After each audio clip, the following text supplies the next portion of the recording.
আসসালামু আলাইকুম। বিসমিল্লাহির রহমানির রহিম।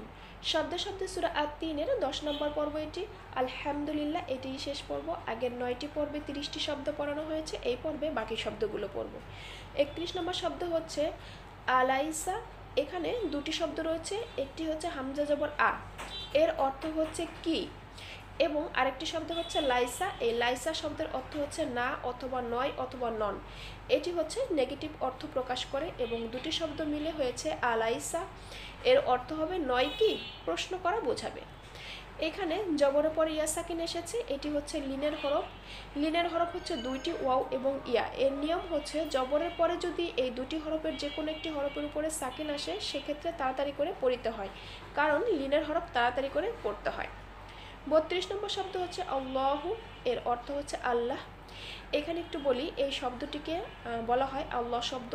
এই আল্লাহ শব্দের পূর্বে যদি জবর অথবা পেশ আসে সেই ক্ষেত্রে এই আল্লাহ শব্দটি মোটা করে পড়তে হয়, আর যদি জের আসে সেক্ষেত্রে আল্লাহ শব্দটি পাতলা করে পড়তে হয়, যেমন লিল্লাহি, এখানে পাতলা করে পড়া হয়েছে। এবং এখানে হরফের উপরে খাড়া জবর এসেছে, একালি পরিমাণ টেনে পড়তে হবে, কারণ যদি কোনো হরফের উপরে খাড়া জবর নিচে খারাজের উপরে উল্টা পেশ আসে সেক্ষেত্রে একালি টেনে পড়তে হয়।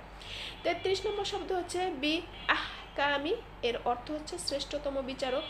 এখানে দুটি শব্দ রয়েছে, বাজের বি। এই বি শব্দের অর্থ হচ্ছে দ্বারা দেয়া, কর্তৃক, সাথে, নিকটে এমন অর্থ প্রকাশ করে। এবং আরেকটি শব্দ হচ্ছে আহ কামি। এখানে হায়ে সাকিন এসেছে, এটি হচ্ছে হামসের হরফ। এখানে হামস করে পড়তে হবে, অর্থাৎ হালকা বাতাস বের করে পড়তে হবে। এখানে পড়তে হবে আহ কামি। 34 নম্বর শব্দ হচ্ছে হাকিমিন। এর অর্থ হচ্ছে বিচারকদের। এখানে হরফের উপরে খাড়া জবর এসেছে, একালিপ টেনে পড়তে হবে। এবং এখানে ইয়াসাকিন ডাইনেজের, এটি হচ্ছে মদের হরফ এবং মদের হরফের পরবর্তী হরফে হচ্ছে ওয়াকফের স্থান। এক্ষেত্রে তিন আলিপ টেনে পড়তে হবে এবং একে বলে মদ্দে আরজি। এবং ওয়াকফের স্থানে নুনে জবর এসেছে, এখানে নুনে সাকিন হয়ে যাবে, কারণ ওয়াকফের স্থানে যদি এক জবর, এক জের এক পেশ, দুই জের দুই পেশ আসে সেক্ষেত্রে মনে মনে সাকিন ধরে পড়তে হয়, একে বলে আরবি সাকিন। তাহলে সম্পূর্ণ আয়াতটি যদি মিলিয়ে পড়ি, আলাইসাল্লাহু বি আহকামিল হাকিমিন, এবং এর সরল অনুবাদ হবে আল্লাহ কি বিচারকদের মধ্যে শ্রেষ্ঠতম বিচারক নন।